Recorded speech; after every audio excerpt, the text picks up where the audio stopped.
No tere siis ka minu poolt kõigile suusahulludele ja kahjuks ei saa täna õhtul teiega koos olla. Olen Norras, Norra Keilo suusakeskuses Norra koondisega koos nõustajana siin.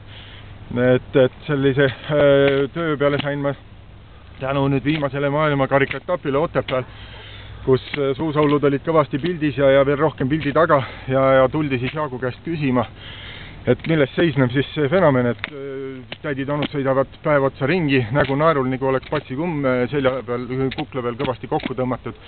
Ja ütles, et õige treening, õige toitumine ja õiged taastusjoogid. Ja siin ma nüüd siis olen, nõustan neid. Lugesin nende treeningpäevikuid ja rääkisin nendega ja nende ametnikuga. Ja siis tuleb välja selliseid asju, mida uneski osanud ette näha. Nad ei tea mitte midagi sellisest spordijooke tootvast tippfirmast nagu A. Le Coq, mitte midagi ei tea spordijooke tarnivast firmast Riidens.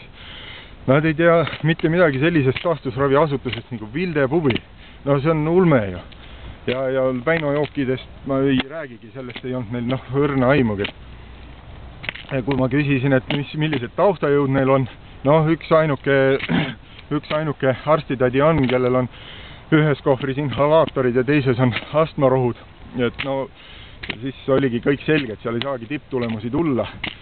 Ja kui ma siis rääkisin, et meie tiimis on tipplaagri korraldaja, meil on Eesti ilusam hambaarst ja pädevaim, meil on ilusam ja pädevaim apteeker pundis, kellelt saab abi igaks elujuhtumiks, alates seal nakkavast kiilast väisusest, lõpetades kroonilise kollatõvega.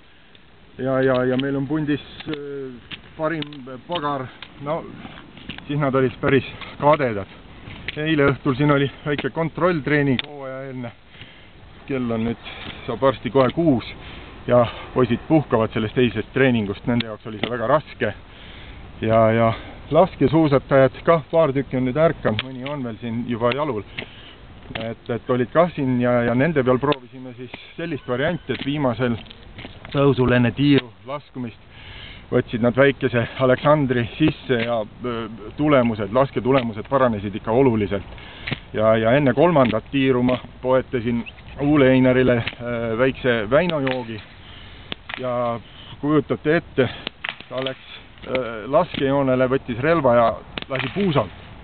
Nii et sel talvel võib näha ka seal revolutsiooni.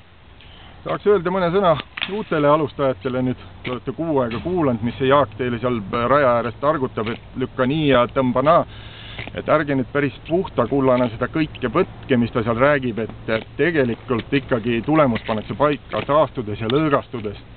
Et soovitan täna silmad kõrvad lahti olida, vaadake Jaagu erinevaid tehnikaid, erinevaid mahtusid, segude koostisi, mis ta siis täna tarbib ja muidugi treeningu pikkust. Ja üritage kindlasti Jaagu tempos olla täna õhtul ja öösel. Ja elu näitab, et kes hooaja avapeol suudab Jaaguga tempos püsida, sellelt võib Tartu maratonil ikka suur tulemast oodata. Aga hüva pidu teile ja eks suusanajal näeme, Rai. Tšau!